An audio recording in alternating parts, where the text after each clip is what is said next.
say good morning because it is 1:11 in the morning in Sioux Falls, South Dakota, and I can't sleep, so I'm going to make a video. Anyways, I kind of want to talk about something that's been bothering me all day. It's been bothering me since about 6 o'clock this morning, because I had an incident this morning with a four-wheeler.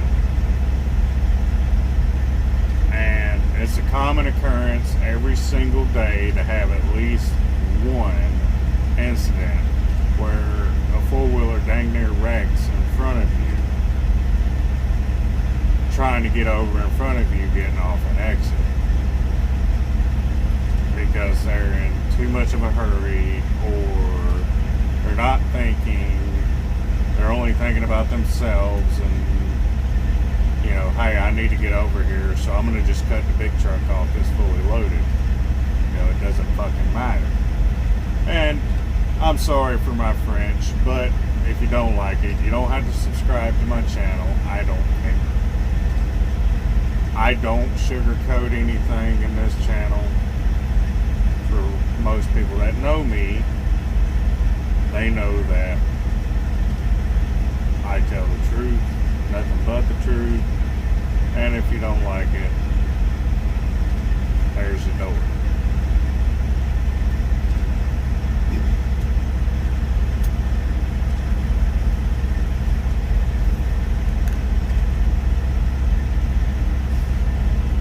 So, this morning I'm rolling up I-35. This is one of them no shit, there I was moments. This morning I'm rolling up I-35, getting ready to get off onto the 135 to roll up 135 to 81 to York, Nebraska, and take 81 all the way up to Watertown, South Dakota. Thought I had the hours I could make it there. I was wrong. That's why I'm in Sioux Falls. Made a detour and drove 30 miles out of the way to come over here. It's alright. Anyways, so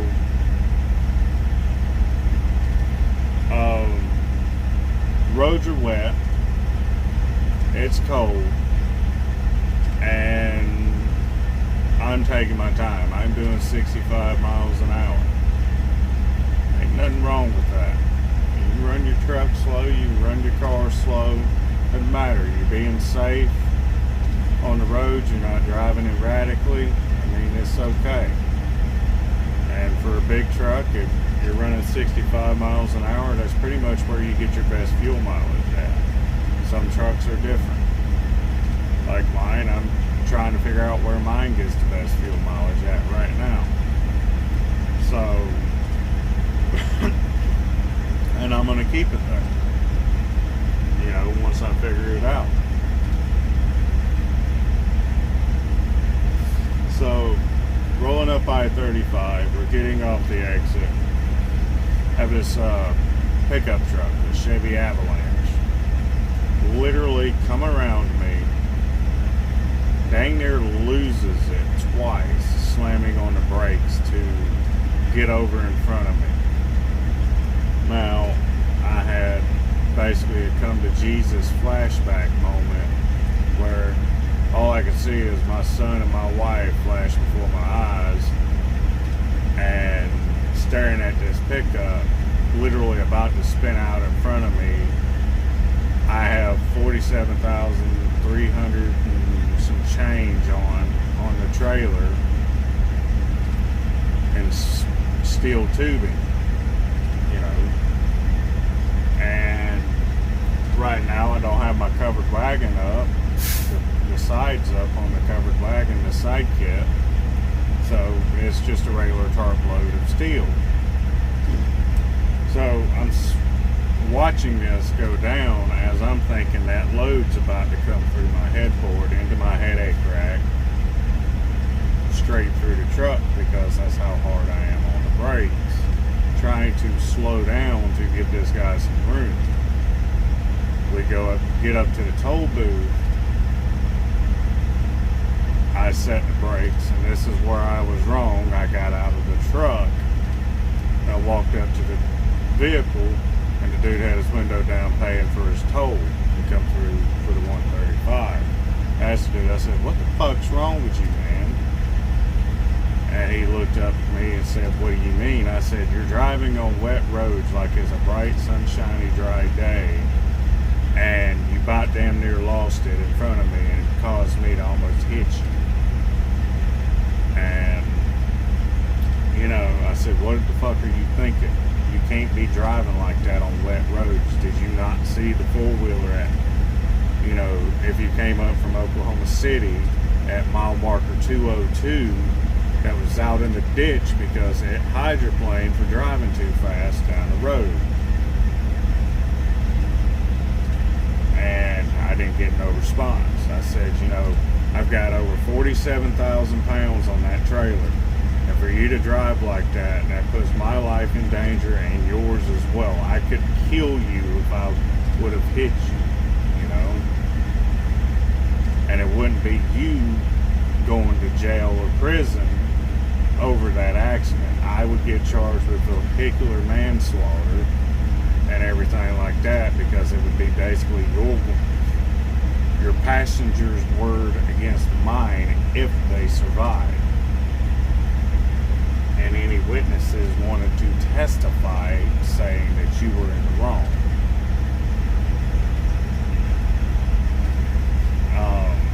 Guys, I can't stress it enough. You guys got to freaking start being more safe about the way y'all drive around a truck. Because one of these days you may make a wrong decision and it could cost you your life when you're dealing with a 80,000 pound rig going down the road. I mean, it really can. It's not only the person in that truck that you're going to affect, but the family he has at home. If he's got a wife, a son, a daughter, grandkids and all that. When you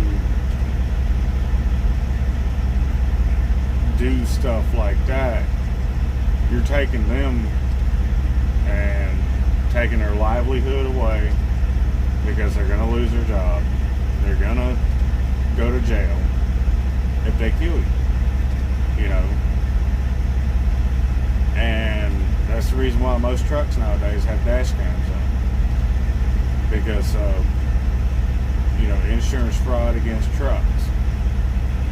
Because people cut trucks off and trucks rear end people because they can't stop on a dime. Yeah, we may have 18 wheels. That doesn't mean we have 18 times to stop a car. We can't stop like a little four-wheel car or your little pickup truck. Believe it or not, it takes longer to stop an empty truck than it does a fucking loaded truck. It takes about a half a football field more to stop an empty truck, because you don't have no weight on them axles.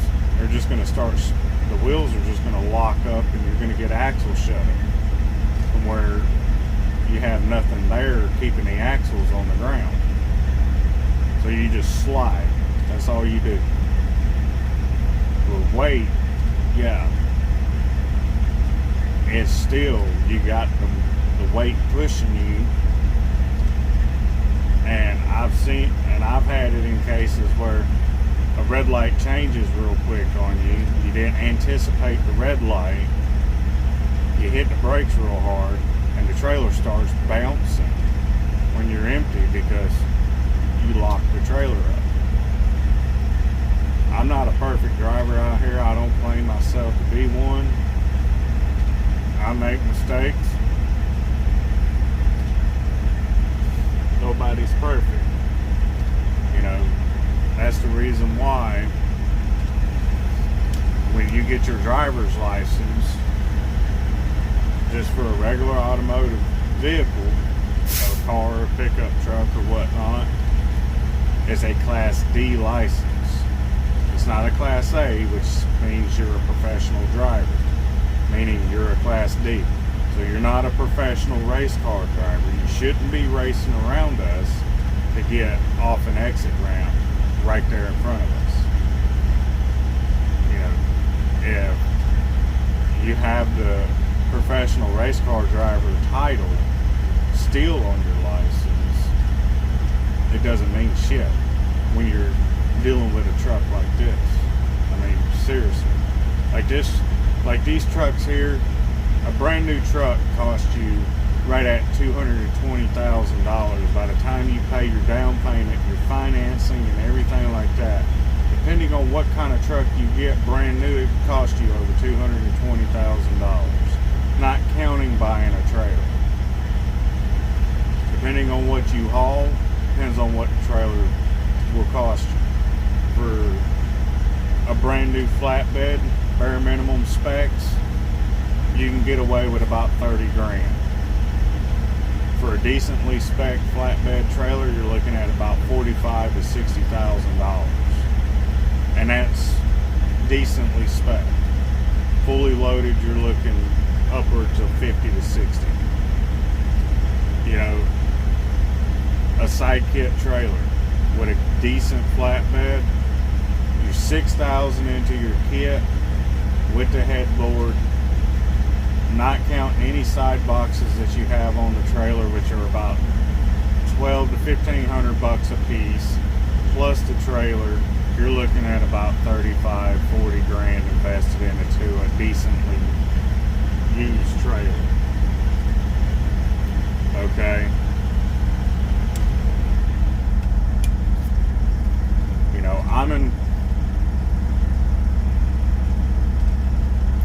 I got the truck that I got here for $36,400. But by the time I pay it off and everything like that, I'm gonna have probably in maintenance and everything like that invested into this truck somewhere around the neighborhood of about $220,000 if shit hits the fan and the truck just falls apart on me. If everything goes right, I might invest 100 grand into this truck by the time I pay it off in 4 years. If everything goes right. If it doesn't, and I have a lot of maintenance issues, you're looking upwards to keep on climbing. You know, it's an investment to buy one of these trucks. It is an investment for a company to buy trucks. It, you know, the liability of having a brand new truck, that's the reason why I don't have one. You know, is because, for one, the maintenance is so much more expensive on one of them. You know, you gotta run for a higher cost per mile and all that. And then when somebody hits you or something like that, they see brand new truck, they think, ooh, money. You know, and that's not the case. Just an honest guy out here trying to make an honest living. You know, and I don't get it why people have to do the things that they do. Texas is the worst for me because I run from Omaha, Nebraska to Texas every week. I'd have to deal with Texas drivers day in, day out. And some of the shit that I see down there makes no sense to me. Like running 55 miles an hour in a 75 mile an hour zone. Okay. Running, you know, 100 miles an hour down the highway. I have seen people doing it. You know, it makes no sense to me why people make those decisions. I've been passed by crotch rockets doing $120 and still picking up speed. And the reason why I know they were going that fast is because the newer trucks have a module in them that's an adaptive cruise module that'll show you how fast somebody's going in front of you. Yeah. Believe it or not, if I had a newer truck with that type of equipment. I can see how fast everybody's going, how far you are from me, and the distance that it's going to take me to stop the truck within 7 seconds. Okay? You know, it is mind-boggling. You know, I mean, like today, if that kid would have lost control of that vehicle, well, yesterday, if that kid would have lost control of that vehicle, I could have killed him. Seriously, could have killed him. And I wouldn't be sitting here making this video. I'd probably be sitting in the Wichita, Kansas jail right now, waiting on my company to come bail me out and to get the investigation done and over with. You know, those are the type of things that you're gonna face. Is if a big truck gets into an accident, you're gonna go into an investigation of the reason why the accident happened, what caused the accident, and you can't haul freight until you get that investigation done. You can't do it. You know, I mean, that's just the way it is. You know, so my load would have been late. You know, they'd have had to send another truck out to come get the load. That's money out of my pocket to pay another owner-operator to come get my load. And then the downtime, that's more money out of my pocket. And then the repairs to fix the truck, that's more money out of my pocket. You know, so at the end of the day, you can cost a company or an owner-operator, you know, $20,000, $30,000 for one stupid mistake that you make behind the wheel of your car. You know, and it's asinine. You know, that 5 seconds isn't worth your fucking life. You know, and that's the way I'm gonna fucking say it, is it's really not worth your life. And if you think it is, then you need to turn your driver's license in and hand your keys in, because you're gonna kill somebody or kill yourself. And we don't need that on these roads. It's time for people to start showing respect to the big trucks out here. And, you know, that's all I'm gonna say, is DOT needs to start cracking down on this, because, you know, we're the ones that get the tickets for driving reckless. We're the ones that, if we get over too close to you guys, we're the ones that get the tickets. If we don't leave enough following distance between you and I, we get a ticket. But you guys get to do whatever y'all want going down the damn highway, and y'all don't get pulled over. I can tell you several occasions where there's been a cop behind me and somebody comes zipping right by them like they ain't even there, doing at least 10 over the speed limit, passing me like I'm on jack stands, and the cop doesn't do nothing. There's been countless occasions where I've been driving down the road, get cut off, there's a cop behind me, does nothing. I mean, I get it, jurisdictions and stuff like that, county cops and all that type stuff versus state cops. You know, certain states work in different ways and stuff like that. So, you know, but, you know, it's getting ridiculous. I mean, drivers that I see every day are getting worse and worse and worse. You know, you get people come up to you and ask you questions about what it's like to drive a semi, this and that and the other, occasionally in the truck stop. And you tell them, and, you know, they go, well, you know, they start talking about, you know, well, how come it is when we're behind you guys and you're passing somebody slowly, you don't speed up? Well, that's because most of the trucks are governed out here. You know, if it's got the company name on it, if it ain't running over 65 miles an hour, it's governed at 65. If you got a truck running about 72, it's governed at 72. Most people that own their trucks they're conscientious about their fuel mileage, they stay around 65, 68. That's most of the people that I've seen. I know you got people that'll get out there and fucking boogie. And I know one of them, and he's my brother. He gets out there and boogies 74, 75 miles an hour, and he's got his foot in it all the way. You know, like my truck, even though I own the thing, is governed at 78 miles an hour. I set it at 78 because it's just fast enough out here in the west around 80 and I-90 to stay within the speed limit. It's just fast enough on the East Coast to get me in trouble. You don't need to have a big truck out there that goes over 100 miles an hour. You don't need it these days because you're just going to get yourself in trouble. Back in the old days when you could do that and get away with it, yeah, that would be nice. But, you know, back in the old days in the golden age of trucking, as most older guys refer to it, things were different. You know, people had fucking CBs in their cars and stuff like that. With radio, could listen to the CB chatter, you know, like construction zones, accidents, stuff like that. You know, it's not that hard to install a CB in a fucking car.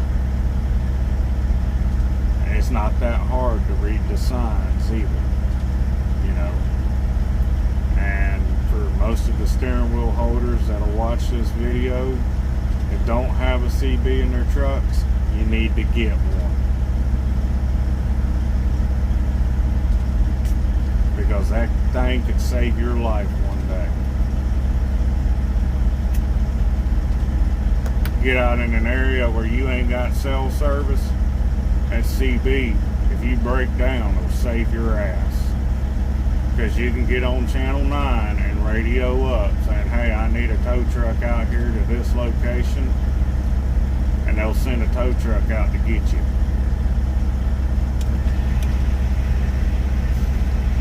You know, here. Let's see here, get this thing in view here. That's my CB right there. That's a 40 watt out of the box General Lee.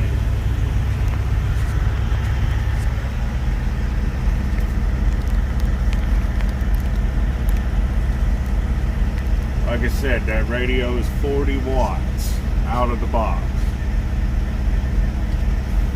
You don't need much more than that.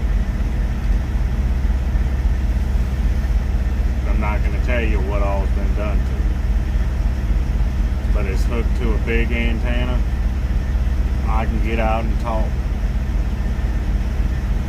You know, it's got an echo board in it, a talkback board. I mean, for a factory radio like that, that's good. That's a $300 radio. Now, some of you guys will be like, well, I can't afford a $300 radio. Get you a Cobra 29. 130 bucks in a truck stop. You can't beat it if it's going to actually be useful to you. You know, half the time you roll down this road, you can ride 100 miles and never hear somebody talk on the CB. Used to be, you could hear people chattering on the radio all day long back when I was a kid. Now, it's obsolete. We need to take trucking back to the old school days. You know, where people were nice to everybody. There was a camaraderie ship out here. You know, four-wheelers, you guys need to fucking pay attention to what y'all are doing and be safe out here around us, because it's only going to take that one time that you're not thinking about what you're doing, and you can kill yourself or kill that driver behind you and leave his family out there on the streets. Because for me, I'm the main sole provider for my house. I bring in all the income in my house. So you take me out, you just put my wife and kid out on the street. Because there is nobody else to fucking pay my bills.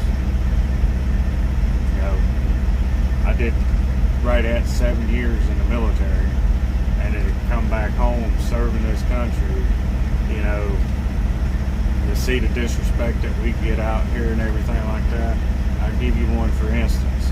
A good 30 to 40% of us out here, if not more, are veterans from, you know, Navy, Marines, Army, Air Force, you know, National Guard, the Reserves, you know, stuff like that. We're all, at least one out of every truck driver that is out here, at least one out of maybe 2 or 3 that you meet every single day as a veteran. You know, and so, you know, you hear guys that say, oh, well, I've been out here 30 years. You know, those guys have been out here 30 years and they were probably drafted into the military too when the draft was around. You know, they did their time of service, got out, got into a truck. You know, for me, driving a truck is, you know, it gives me that peace to deal with, you know, the PTSD from being in Afghanistan. It helps me, you know, cope with it. You know, it's not that I want to be away from home all the time. You know, I don't want to be away from my son and my wife. But I do this because I love this job and I grew up doing it. The military was just a thing for me to try and outrun it. But once that diesel fuel gets in your veins, it's hard to get it out.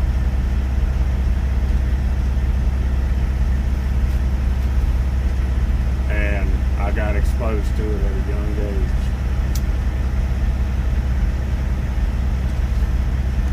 From the time I was born to the time I started driving, done nothing but trucks.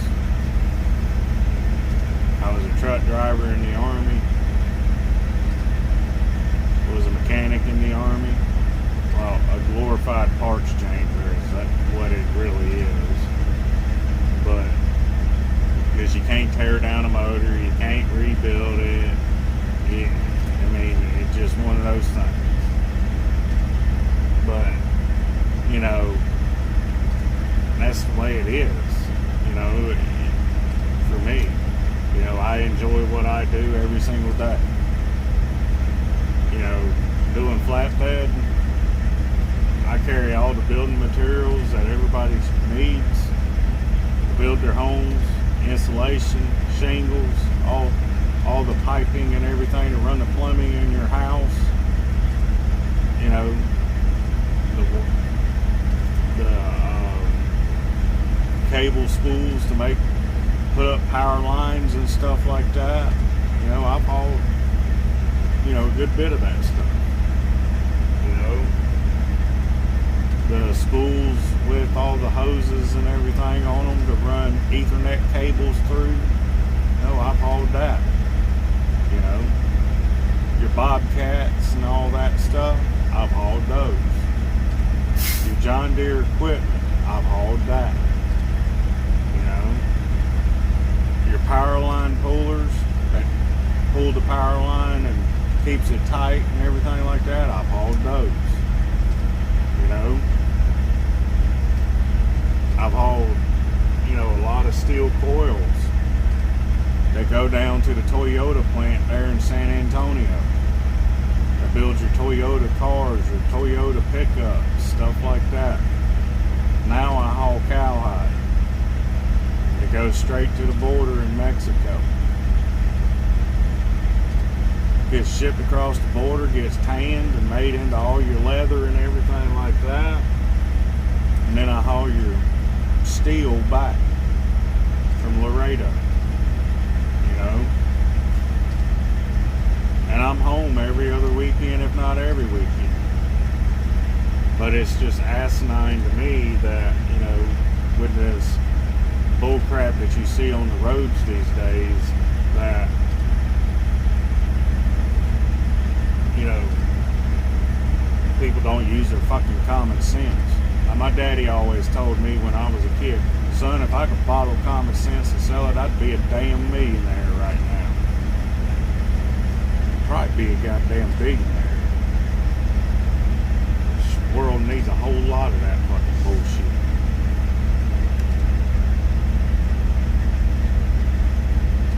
If you don't like this video, you don't have to watch it.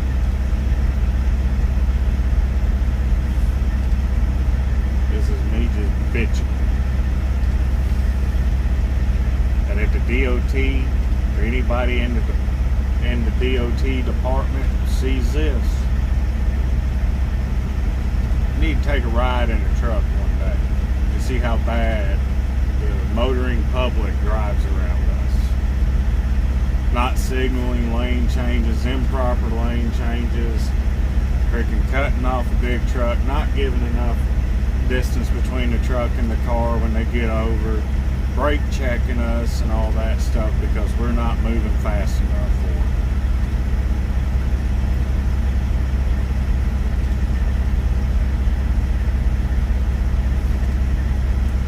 it. People giving each other road head going down the road, people getting dressed while going down the road, putting their makeup on. Hell, I can keep on going. The list goes on.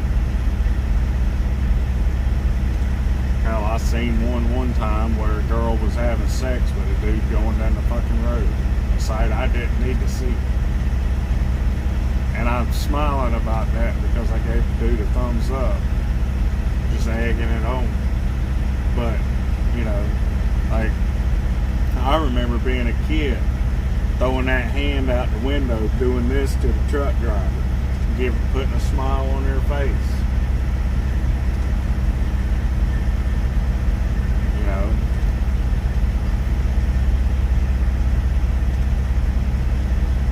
it tickles me to death when I see a kid doing that. They want to toot the horn.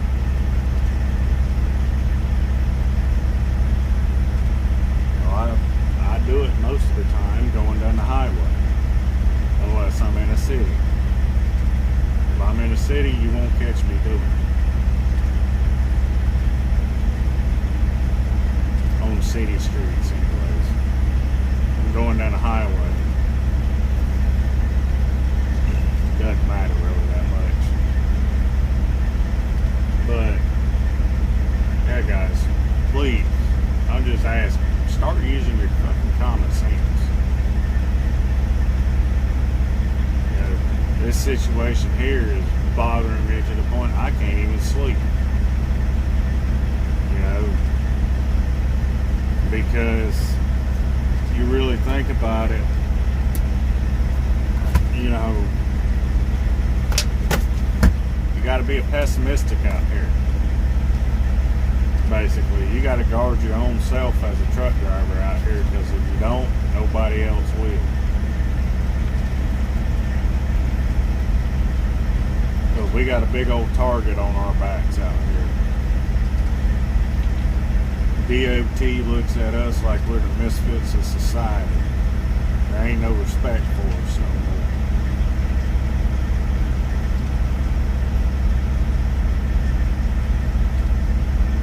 Government said it, you know. Your amendments go away when you step behind the wheel of that truck and you have a Class A CDL. Freedom of speech, right to bear arms, stuff like that, don't exist for truck drivers. But there's people getting robbed and killed in truck stops all across the United States. But we ain't allowed to carry a gun. Shouldn't be a need for all that. You know, my grandfather told me stories when I was a kid about how he used to be able to sleep in a truck stop with his doors unlocked on his truck and not have to worry about somebody stealing something out of his truck or trying to break into his truck or even trying to steal cargo securement on his truck. Now you got to keep everything under lock and key.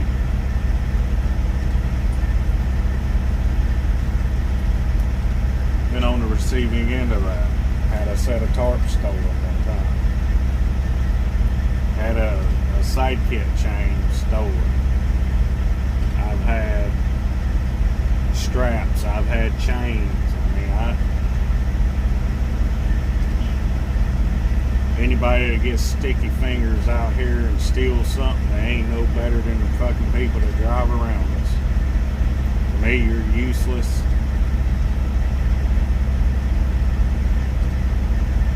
I had a buddy of mine tell me one time he was sitting in a truck stop sleeping, and he heard a noise outside of his truck. He gets out of his sleeper and a dude's running away with his fucking damn antennas off of his truck. The CB antennas. And he went out and spent his own money that he worked his ass off to get. You know,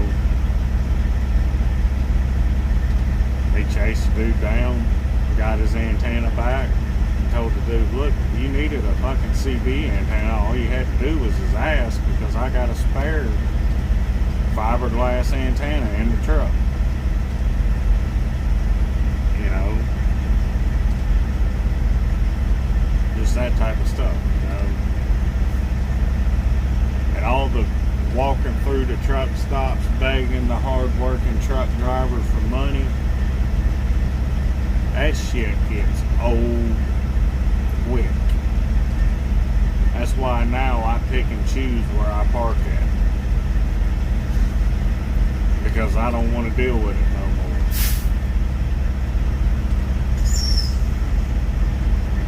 You know, just crap like that, you know. But guys, I'm gonna give a shout out to one of my buddies, well, two of my buddies, for you guys to hit up on YouTube.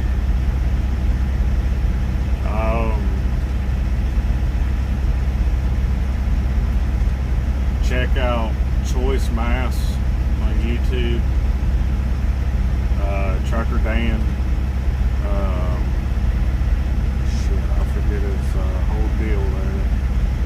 I'll have to get his information for his YouTube channel, so that way you guys can go over there and check him out. Brandon White, he's another good buddy of mine. You guys go check him out as well.